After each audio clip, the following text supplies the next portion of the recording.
Mi nombre es Arturo Guapaya y mi Twitter es @papayaroyal. Yo soy Fortunato Ávila y esto es La Paz del Freak.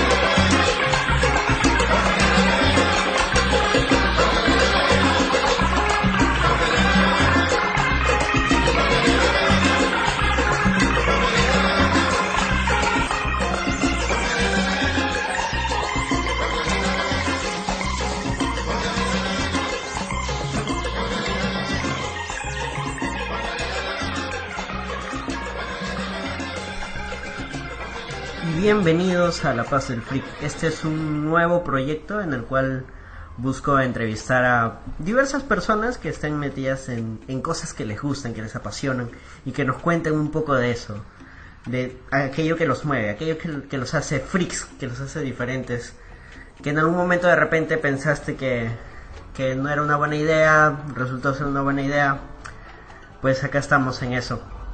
Este programa llega gracias a Efraín Rosas, quien nos dio el permiso de utilizar sus canciones como La Mecánica Popular. Pueden seguirlo él también a través de Mixcloud en el podcast La Vuelta al Día en 80 Mundos, un podcast sobre música muy bueno. También quiero agradecer a la gente de Langoy por los equipos que nos están proporcionando para grabar este programa, y en especial, de manera particular, a un amigo, mi amigo Raúl Eduardo, quien además tiene un local que alquila una cancha de gras sintético. Se llama Calle 5, pueden buscarlos en Facebook también. Y el día de hoy, como primer programa, tenemos a alguien que ha estado inmiscuido en lo que es los podcasts, el teatro y ¿qué otras cosas? Con ustedes, Arturo Guapaya. Hola gente, ¿cómo están? Me voy a comprar Gracias por los aplausos. Aplausos grabados voy a tener que comprar. Bueno, como dices, sí he estado un tiempo metido en podcast, sobre todo en todo lo que tiene que ver con películas, con cómics, que es lo que más me gustaba. Pero otra de las pasiones, o digamos también a lo que me dedico, es a lo que es las artes escénicas en general, la gestión cultural de las artes escénicas, sobre todo al teatro. ¿Cómo así lo escoges? ¿Qué es? En algún momento tuviste que decir, no, o sea, esta vaina me gusta? Ha sido un proceso largo, en verdad. A ver, yo conocí el teatro en cuarto de secundaria, y una profesora, como parte del curso de literatura, nos hizo leer teatro y nos llevó a una muestra que había en la Universidad Federico Villarreal. Ellos tenían un grupo de teatro universitario y nos llevó a verlos. Estaban presentando unas adaptaciones de las tradiciones peruanas de Ricardo Palma. Entonces, me gustó un montón, sobre todo por el tipo de teatro que ellos hacían, que no era un escenario de grandes decorados, sino que era más bien los chicos con algunas telas, algunos cubos, y me llamó mucho la atención la facilidad que tenían para contar historias. Ahí fue donde se me quedó grabado ese bichito de lo que era el teatro, la magia que se podía generar alrededor. Pero yo todavía, cuando entro a la universidad, pues entro con la idea de voy a hacer esto, pero lo voy a hacer de manera audiovisual, por ahí con la idea de tentar el cine, no sé. ¿Tú entraste a la universidad buscando otra cosa? ¿Qué otras actividades has desarrollado? Digamos que acá, particularmente en Perú, vivir de alguna industria cultural es súper complicado, es ir a la guerra. Sí, a ver, yo entro a la universidad por comunicación audiovisual, y en el proceso yo termino mudándome a sociología y de sociología regresando a la Facultad de Comunicaciones, pero ahí ya cambiándome la especialidad de artes escénicas. Entonces, y claro, es un poco eso, porque uno entra con el bichito de quiero hacer esto que me gusta, que es contar historias, ya, pero en el camino te vas dando cuenta que quizás no es muy fácil, porque requiere mucho presupuesto, qué sé yo, y empiezas a optar por lo más sencillo, que es no sé, pues la chamba de oficina. Y ahí sociología se me acabó un montón, porque igual también son temas de interés, de estudios culturales y todo eso. Pero nada, al final el bichito terminó ganando por la gente a la que iba conociendo. Pero estuviste chambeando en otra cosa entonces. Bueno, hasta ese momento mi chamba era la de acomodador en Vivanda. Me mudé a un maratón, estuve chambeando en agencias como asistente. Entonces ahí empecé a conocer un poco cómo era el mundillo por detrás. Pero no, en realidad el momento en el que yo decido cambiarme a artes escénicas también es un momento en el que yo dejo la universidad. O sea, porque estaba como que en esta cosa de... No sabía qué... Si es que... ¿Dónde estabas estudiando? Sí, no sabía qué iba a terminar finalmente. No digo, ¿dónde estabas estudiando? En la Católica. En la PUC. En la PUC. Y y bueno, eso, o sea, no sabía bien hacia dónde estaba apuntando. Estaba como que en mi época de crisis vocacional a los 18 años. Y un poquito tarde la crisis. Un poquito tarde. No, pero es que además yo soy de esos... En mi cole éramos los chicos presionados de que tenían que salir del cole y automáticamente obtener su vacante en la universidad. ¿En qué colegio? Fe y Alegría. Pero Fe y Alegría 3. Pero el Fe y Alegría, al menos donde yo estaba, tenía una modalidad que era como que a los primeros puestos, o a aquellos que sí te generan esperanza que van a hacer algo, los meten en clases por las tardes y les dan cursos extra y actividades extracurriculares. Entonces, sí, pues yo tenía un poco esa presión. Ponte, yo estaba en un Pitágoras y ahí también, digamos, a los primeros puestos o los que tenían alguna esperanza de volverse publicidad gratuita para la academia, te mandaban, o sea, del colegio te pasaban a la academia. Claro, no, en mi caso, a mí me estuvieron preparando para yo postular en quinto de secundaria, pero yo postulé y no la agarré. Y y ahí me entraron las dudas y dije, no, está huevón, tengo que agarrarla de todas maneras, porque es como que no voy a perder tiempo. Me metí en un PAMER más bien, y en PAMER me pasó también eso, pues que ahí tú estudias hasta las 2, 3 de la tarde, pero por chancón me hacían quedarme hasta las 7, 8 de la noche ahí siguiendo dándole. Pero cuéntanos un poco del niño papaya, el pequeño papaya. ¿Qué querías hacer cuando eres chibolo? Yo quería ser paleontólogo. En verdad yo quería ser paleontólogo. Parte de la arqueología. Saludos a Sergio Sáez de Estereopitos. Saludos. Pero yo quería, o sea, yo me emocioné por ser paleontólogo gracias a Jurassic Park.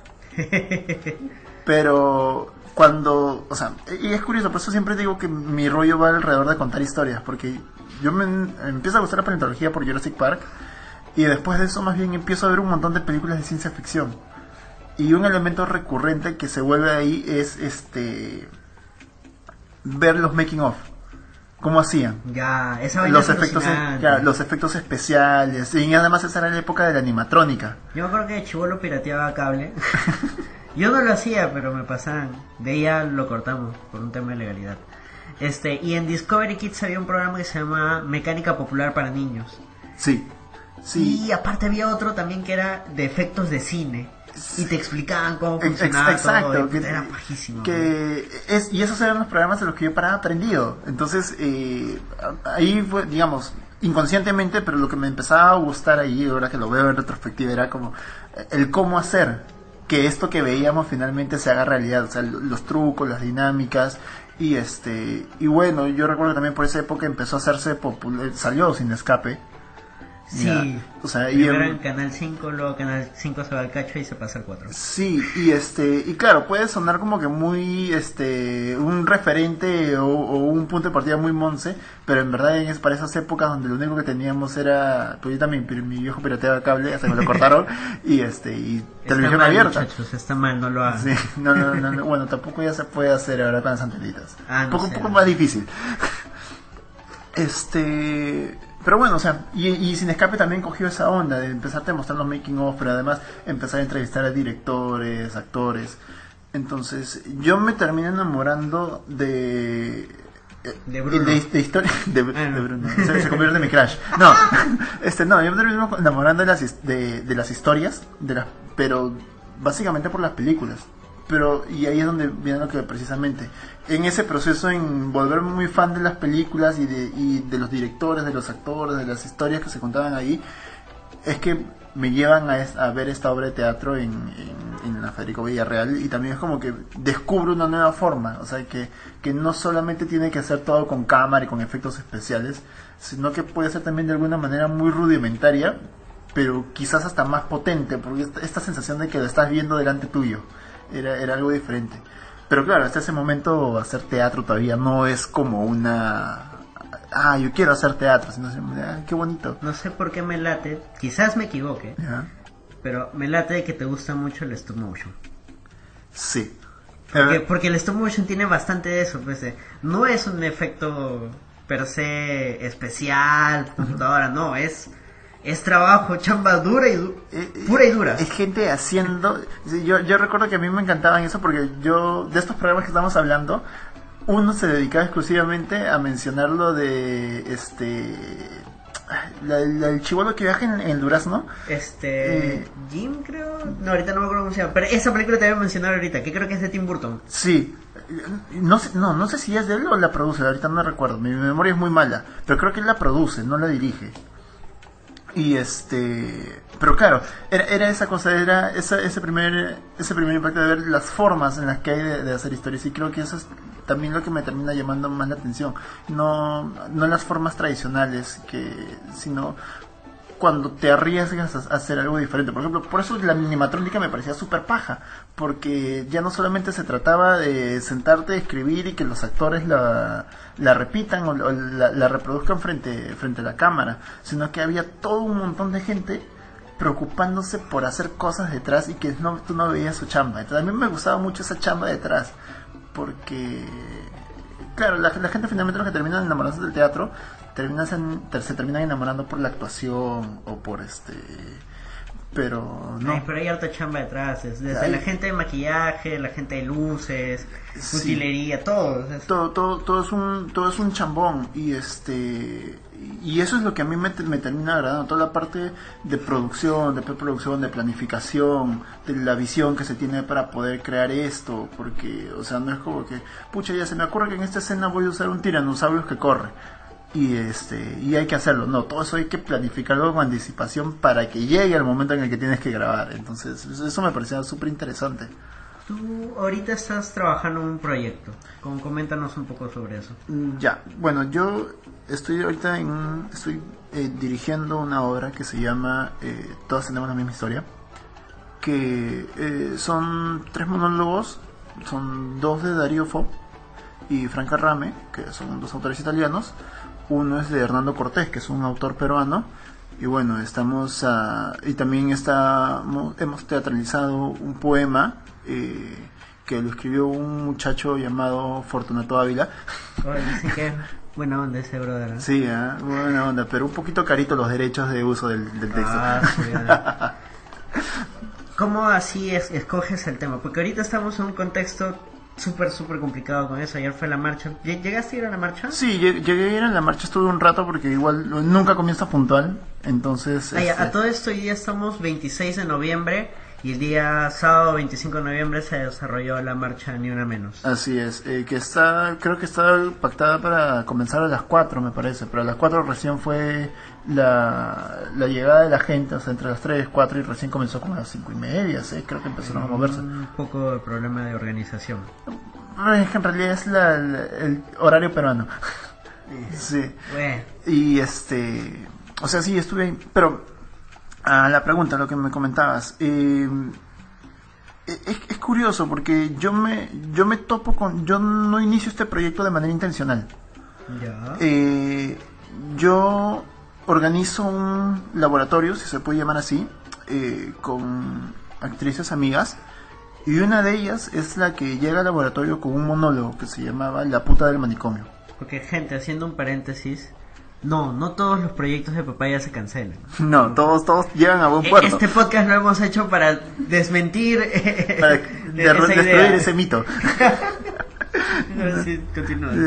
Entonces esta actriz amiga mía llega con el monólogo que se llama La puta del manicomio, pero ella se lo había encontrado en internet, no sabía de quién era, simplemente lo leí, lo encontró, le gustó y quería hacerlo. Y ya, o sea, lo estuvimos haciendo, lo estuvimos practicando, pero a mí me dio curiosidad por averiguar quién era, para saber el contexto en el que se había escrito, porque por la forma como estaba escrito parecía español, y cuando lo busco resulta que esa era una traducción del texto original en italiano de Darío Fo, y ese texto formaba parte de otras 8 historias que se llamaban 8 historias de mujer. y ahí todos eran 8 monólogos sobre diferentes mujeres en diferentes situaciones de violencia física, violencia sexual, violencia política, violencia doméstica, de trabajo, o sea, de todo tipo. Y a raíz de eso es que se me ocurre la idea de hacer estos monólogos, de juntarlos y de poder representarlos para mostrar un poco el punto de vista de las mujeres, porque algo curioso en este texto, en el prólogo, que lo escribe la misma Franca Rame, ella menciona, estas son historias de mujeres donde los protagonistas son los hombres. Ya. Haciendo alusión a que somos los hombres quienes causamos esta violencia. Entonces, eso se me clavó en la mente, porque claro, te hace pensar un montón en los privilegios que uno tiene como hombre, en las cosas que quizás uno ha hecho en algún momento y no se ha dado cuenta, ya sea porque tu criterio todavía se está formando, porque hay cosas que por defecto empiezas a adquirir, porque es parte del contexto de la cultura en la que vives. Entonces, a partir de eso es que empiezo a cuestionarme y digo, ¿por qué no hacer esto? Pero claro, es raro que un hombre esté haciendo una obra feminista. Pero es que es importante, o sea, mucha gente quizás lo toma mal, dice, no, me están atacando, a los hombres también nos matan. Pero, o sea, ¿por qué no detenernos un momento y pensar, hey, de repente yo estoy haciendo cosas que están mal y no me he dado cuenta? Ponerse un poco en los zapatos de la otra persona, desarrollar algo que se ha perdido mucho en este mundo, que es la empatía, ¿no? O sea, ponerte a pensar un poco en cómo se siente la otra persona. Creo que es importante nosotros como varones tratar de ponernos en los zapatos de las mujeres, o sea, lo que pasan todos los días, y creo que la intención de la obra es eso. Sí, o sea, la intención del texto, porque finalmente los monólogos son mujeres hablándoles a otros hombres. Entonces eso es un poco la idea, es confrontarlos y decirles, esto es lo que estás causando. Y claro, puede ser que tú no seas un abusador activo y consciente de lo que estás haciendo, pero date cuenta que incluso el hecho de no reaccionar a lo que está pasando permite que esto siga pasando. O sea, ¿cuántas veces no hemos pasado por el costado de una pareja donde de pronto el flaco se está poniendo visiblemente un poco más violento, o sea, sin necesidad de llegarla a golpear, pero quizás jalarla del brazo o hablarle, es esta forma de hablar que tenemos cuando queremos intimidar a alguien, que es hablarle bajito pero fuerte y punzante. Y hemos pasado por el costado reteniendo rabia y hemos pasado por el costado y hemos pensado, bueno, no es nuestro problema, es cosa de pareja. Sí, es cosa de parejas, y en verdad no es cosa de pareja, porque eso no debería pasar. Claro, de repente no ellos, pero en algún momento, en algún lugar, alguien por esa vaina, a las horas ya al día siguiente titular de algún diario. Exacto, o sea, y eso me pasó a mí con cuando empecé a leer el monólogo. O sea, fácil es como que spoiler, pero uno de los monólogos tiene en un momento una frase que dice, no, cuando la policía me encuentra no ha habido nadie, y si había alguien solamente pasaba por ahí o acababa de llegar. Y aquí es un poco lo que pasa cuando ocurren esas cosas. A veces cuando se genera una situación de violencia en la vía pública, la gente se hace loco, y eso podría desencadenar en una muerte. Pues esa mujer a la que no le terminas asistiendo ayuda puede al día siguiente ser la portada de un diario, o puede haber una familia que le esté buscando. Cuéntanos un poco de cómo ha sido armar este proyecto, desde cuándo lo tienes armando, cómo ha sido. De hecho es una odisea llegar al punto final. La gente va a ver la obra, ¿no? Dice qué bacán, qué bonito, pero como ya lo mencionaste antes, hay todo un chambón detrás. Sí, y este proyecto en particular, o sea, no vamos a mentir, hay proyectos, hay obras de teatro que se pueden armar en 2 meses y se montan, pero este proyecto, por las cosas que se han ido acumulando, en realidad ya tiene, vamos a llegar a la fecha de estreno con 1 año de trabajo. Mierda. Porque yo lo cuento desde el primer momento en el que nos topamos con el texto, lo leímos, empezamos a trabajar, porque empezamos trabajando solo un monólogo, luego decidimos incluir los demás, y buscar, nosotros hicimos una presentación que era un work in progress, que es mostrar lo que teníamos hasta el momento para confrontarlo con público. Eso lo hicimos en el mes de junio de este año, y felizmente como que la recepción fue bastante buena, hubieron comentarios interesantes, que nos permitieron nutrir el proyecto y eso ha permitido que también evolucione, porque ya no solamente se trata de... Son 3 monólogos sueltos, monólogo 1, monólogo 2, monólogo 3, sino unirlos, darles un sentido de que los 3 estén hablando sobre lo mismo y también por eso mismo también la idea del título de la obra, de todas tenemos la misma historia. Entonces también es una cuestión de recopilar material, buscar documentales, ver noticias. Los que vayan a ver la obra quizás no visualmente les parezca interesante, y es porque nosotros hemos trabajado con 2 artistas plásticos que nos han estado ayudando, que no es que ellos vayan a pintar cosas o vayan a construir cosas. Sí, son mi directora de arte, que es Aeduan Galiani, y el segundo director de arte, que es Manuel Flores. Una es artista plástica, pintora y ceramista, y el otro es escultor. Entonces la idea de ellos al entrar al proyecto no solamente era como de hay que construir cosas, hay que, no sé, pues hay que hacer pinturas o cuadros o cosas, no, sino era trabajar a partir de lo mínimo y tratar de darle un sentido visual a esto. Entonces ellos han aportado mucho en los colores que se están usando, el tipo de luz que se está usando, cómo construir el ambiente y todo eso, y pequeños detalles que a veces pueden pasar desapercibidos por el público, pero también son importantes dentro de la construcción de la atmósfera. Entonces, también planificar eso, o sea, es una constante de prueba y error. Es, a ver, ¿qué pasa si le meto rojo acá? No me funciona. Entonces le meto amarillo, no, entonces le meto azul, ya queda.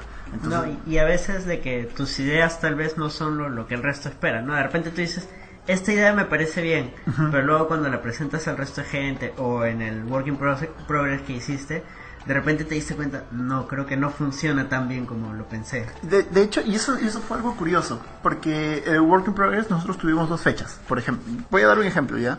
Y eran 2 monólogos, monólogo A, monólogo B, y estaban así, en ese orden.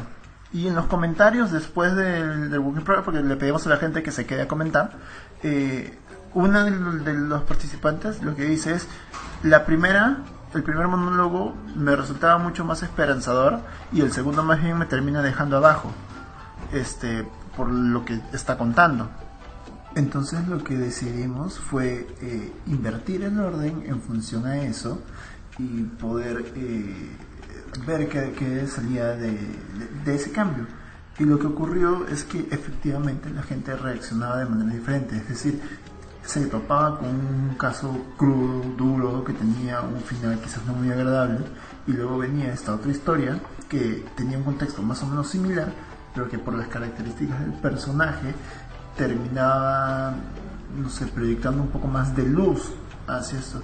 Y justamente en ese cambio, lo que sale nuevamente en los comentarios es que les gustaba que los personajes femeninos, los monólogos, no se vean como víctimas, que aparentemente sí pasaba en la primera, sino que sean mujeres que, a pesar de la violencia en la que han estado metidas, se conviertan en mujeres que luchen, que salen, que se sobreponen a eso y que son capaces de combatir eso desde sus propias herramientas personales, emocionales, desde sus propias realidades. Sí, entonces eso también termina por definir un poco el espíritu del proyecto, porque ya no se trata solamente yo, director hombre, quiero hablar sobre la violencia contra la mujer, sino yo quiero dar un punto de vista crítico sobre la postura de la postura de los hombres en un contexto de violencia, en el que dejemos de ver a la mujer como víctima, sino que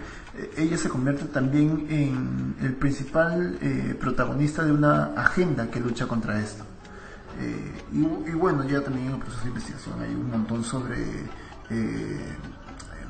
no sé si llamarlos teorías, pero es esta cosa de que en realidad el feminismo no puede ser salido de los hombres, ¿no? Y hay un montón de discusión teórica en la que nosotros también tenemos que empezar a indagar para poder darle un sustento mucho más interesante. Claro, para que no solo sea una idea bonita, una buena idea, pero carente de contenido, de esencia, claro.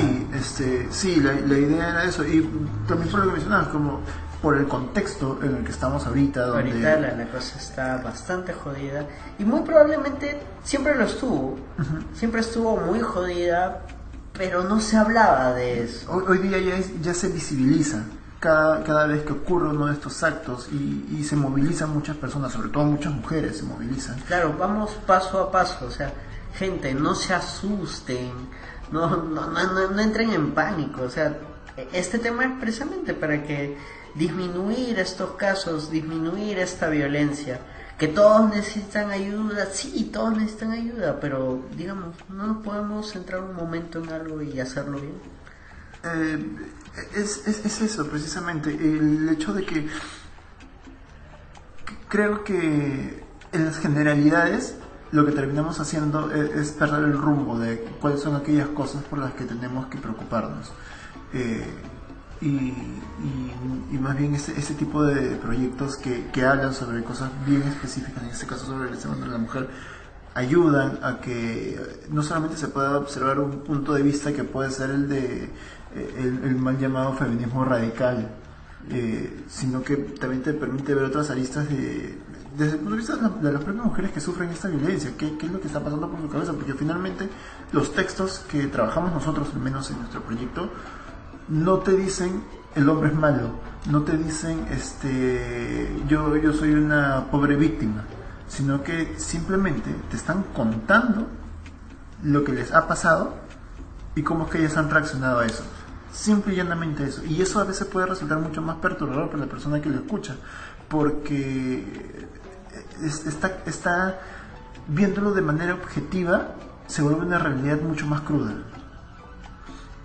Lo cual es curioso para el teatro sea objetivo, es como que seas más objetivo que un diario ya es una vaina alucinante. Sí, y bueno, además, dato curioso, este proyecto, o sea, yo les comentaba que salía desde hace un año, pero en estos momentos también está dentro del marco de un curso de artes escénicas que yo estaba llevando, y que una de las herramientas, o mejor dicho, el objetivo final del curso es mostrar un proyecto de artes escénicas al público.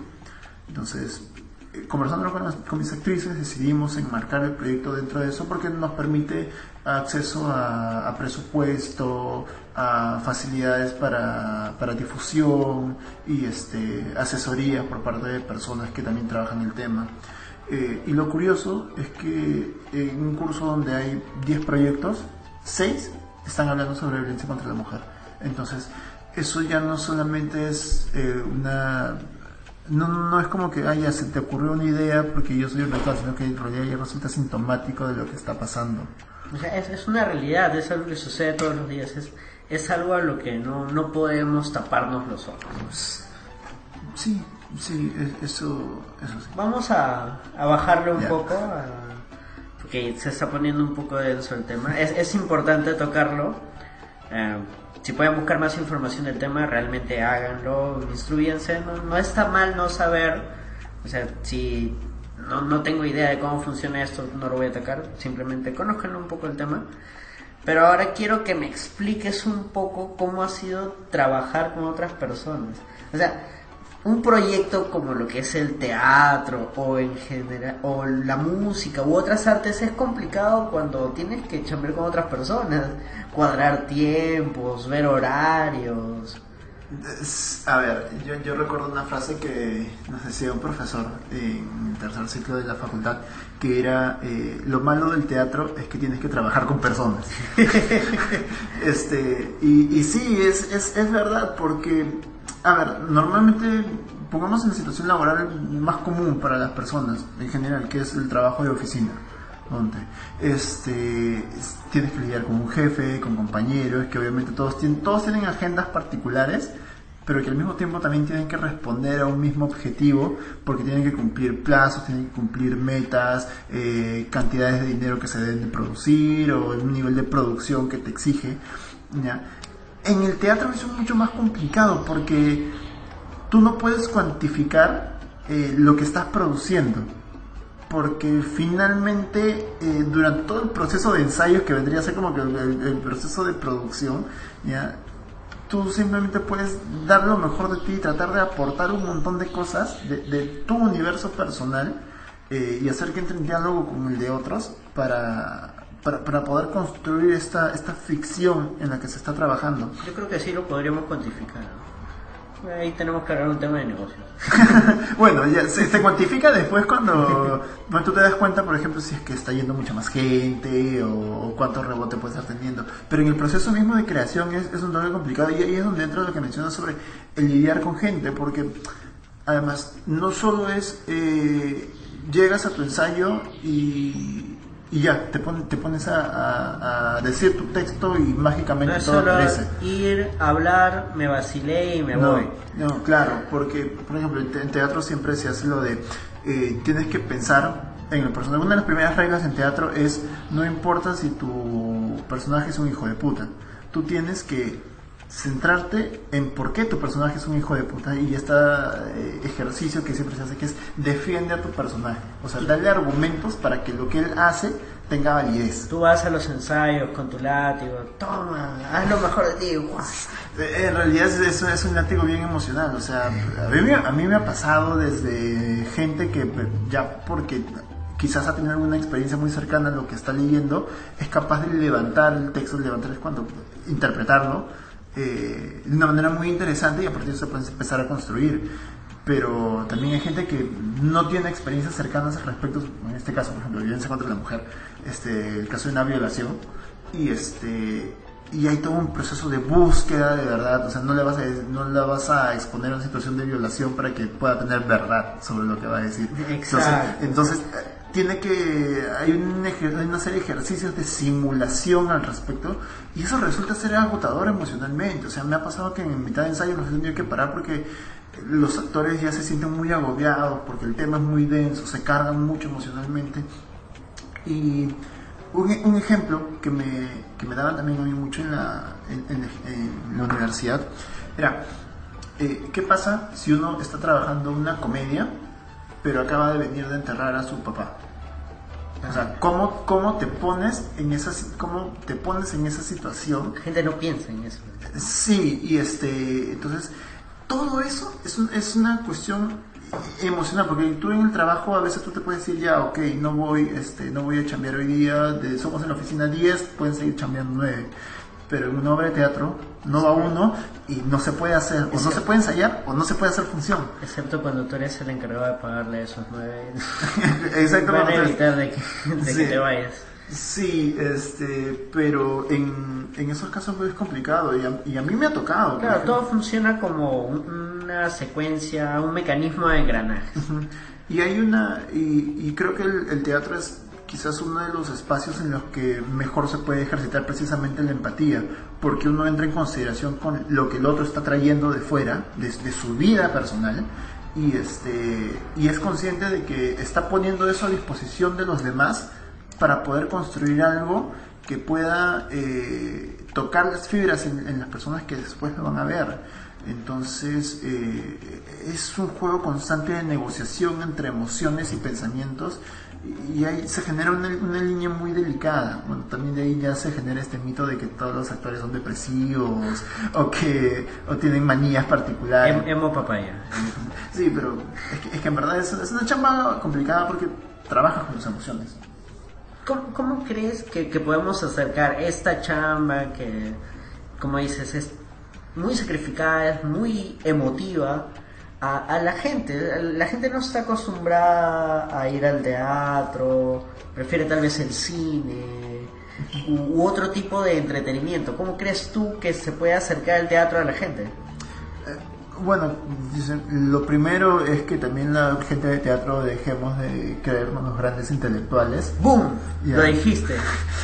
Es que es la verdad, o sea, hay una tara que tenemos la gente que nos dedicamos en general a cualquier actividad cultural, teatro, danza, música, pintura, literatura, lo que sea, que es que creer que nosotros estamos como en un nivel superior. Son huevadas. Sí, y que el público tiene que acercarse a nosotros, tiene que elevarse a nuestro nivel. No, o sea, el artista... Finalmente, la chamba del artista no se termina de completar hasta que el público te consume, y de eso que está consumiendo se queda con algo. Por ejemplo, uno no puede hablar con personas que su idioma natal es español, no les puedes presentar un audio en turco si es que ellos no hablan ese idioma. Tienes que tienes que reconocer los códigos en los que determinadas personas se comunican y hablarle en esos códigos a ellos. Creo que el mejor ejemplo que hay en el Perú es Los Destellos, con el tipo de música que empezaron a adaptar a cumbia para que se vuelva mucho más popular. Entonces, por ejemplo, eso en música.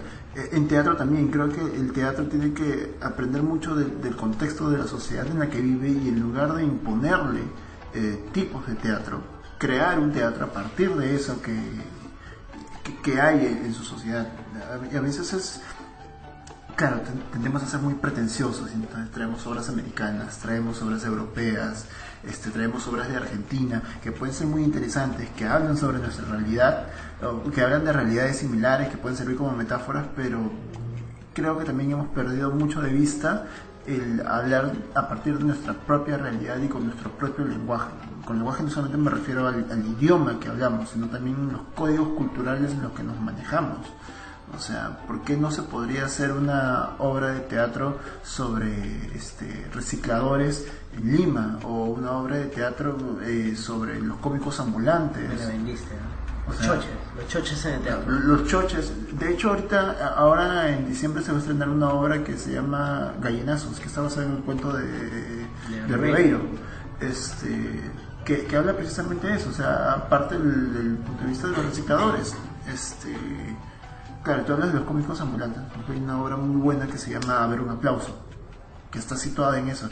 Pero los esfuerzos hasta hace poco eran ínfimos, algunos autores, y creo que recién se está empezando a tomar conciencia de eso y a sacarlo. Y además, algo que te comentaba off the record era la importancia que es asumir que por ejemplo, para hablar sofisticadamente siempre tenemos que hacer drama, siempre tenemos que hacer tragedias y ser serios, cuando en realidad probablemente la forma más fácil de llegar a tu público sea a través de la comedia, a través de la sátira, del humor negro. No es contigo, Snyder, no te preocupes. Snyder va a escuchar este programa, obviamente. Obviamente, y se va a sentir aludido, no es contigo. Bueno, Doc, ya para ir cerrando, ¿cuándo se estrena la obra? ¿Qué fechas van a estar? ¿Y qué se viene a futuro? Ya, a ver, la obra estrena este viernes 1 de diciembre. Solo tenemos 4 funciones, son el 1, el 2, el 7 y el 9 de diciembre, viernes y sábados ambos a las 8 de la noche en la Casa Trenzar, que es la avenida Lima 243, está a una cuadra de la estación Boulevard del Metropolitano. Esas son las funciones. Con un poco de suerte, quizás la obra pueda reponerse en un festival del siguiente año. ¿Cómo la entrada? 20 soles de entrada general, 15 soles estudiante. ¿Alguna promoción acá para la gente? Para la gente que... si van muestran la foto que colgaste en el fanpage, ya la entrada 10 lucas. Ya, cerrado, ya escucharon. Ya. Mejor la foto que suba para cuando suba este programa. Ya, claro, que muestren el post del programa, cuando salga el programa. Sí, y que aparezca que le han dado like. Claro, si no. Sí. Tienen que ir y mostrar su celular. Ya, a 10 lucas de entrada, entonces vayan a verlo. Y bueno, también este proyecto es parte de un proyecto más grande que yo tengo, que es el colectivo Gato Negro. Bueno. Que somos 3 artistas, 3 artistas escénicos. Menciónalo, pues, dale crédito. Aidol Galiani y Sergio Zúñiga. Oh, es Sergio. Sí, Sergio. Saludos a Sergio Zúñiga. Pero, ojalá en un momento nos haga fotos para la paz del freak. Que Aidol, o sea, como ya lo mencioné hace un rato, es artista plástica. En el caso de Sergio es fotógrafo. Pero además también es publicista. Entonces ahí como que entre los 3 tratamos de engranar lo que sabemos para tratar de construir ahí falta proyectos. alguien que sepa de negocios, Cholo, estamos perdiendo plata ahorita. O sea, y eso lo vemos después. Terminamos de grabar y ya hablamos de negocios. Y bueno, nada, el Gato Negro el siguiente año, con un poco de suerte, vamos a poder lanzar 4 proyectos más que se van a estar lanzando en el mes de mayo, en el mes de junio, en agosto y en noviembre. Entonces ahí estén pendientes de la página, búsquenos en Facebook como Gato Negro Colectivo Teatral, denle like y ahí vamos a estar lanzando todos los proyectos que vamos a estar haciendo. Va a haber harta chamba. Y bueno, con eso cerramos. Muchas gracias por escucharnos hasta este momento. Espero haya sido de su agrado. No olviden seguirnos en Facebook como La Paz del Freak. Voy a tratar de subirlo también a YouTube. ¿Ya? También tenemos un canal de YouTube que también se llama La Paz del Freak. Y en iBooks como La Paz del Freak. Muchas gracias. Se vienen nuevas cosas, más entrevistas. Y si tienen alguien para proponer para que lo entreviste, escríbanlo en los comentarios y vemos qué hacemos. Muchas gracias nuevamente a Efraín Rosas. No olviden seguirlo en Facebook como La Vuelta al Día en 80 Mundos y como su banda La Mecánica Popular. Vamos a terminar este programa con una canción así. Yo quería formato anime, entonces los animes siempre empiezan así como con una canción punche y cierran con una canción sad. Ya, he escogido una canción medio tristona del amigo Efraín, pero que es bien bacán. Ojalá les guste y nada, gracias. Denle like, comenten, compartan, díganme qué rayos les gustó de este programa y chau. Despídete. Adiós, gente.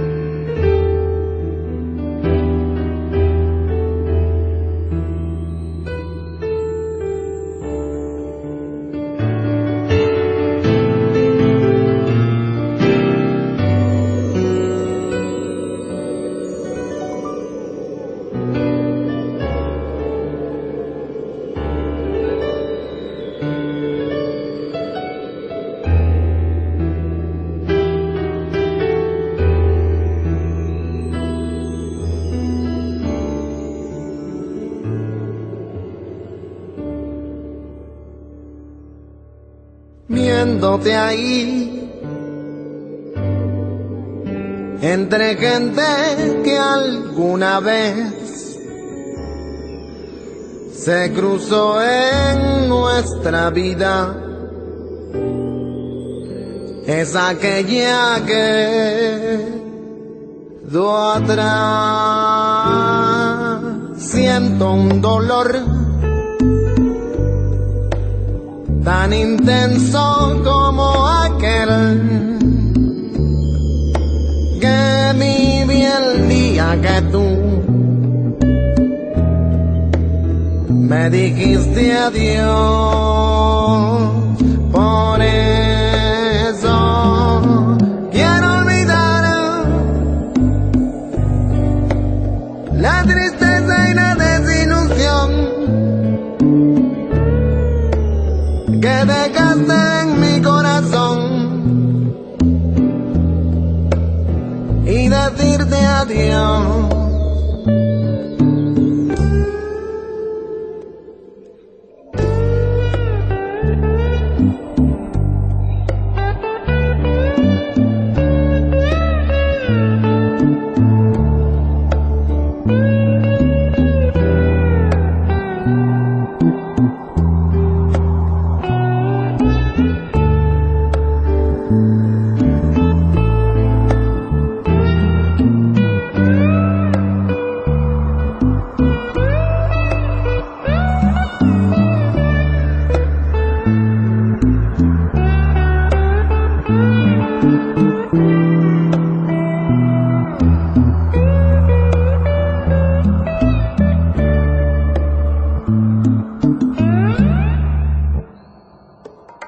Viéndote ahí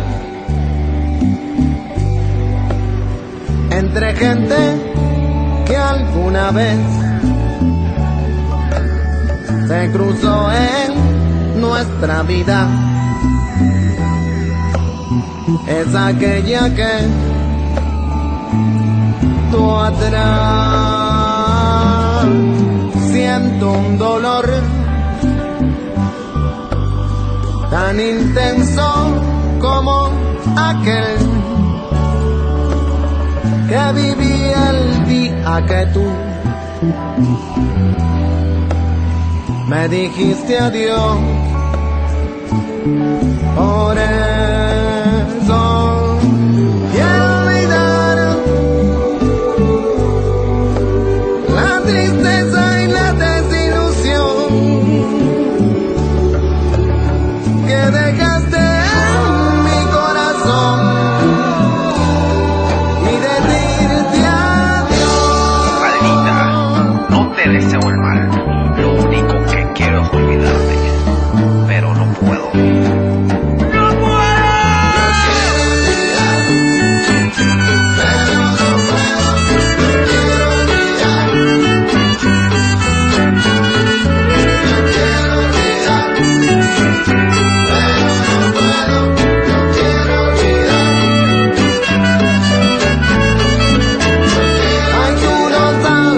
mucho, mami.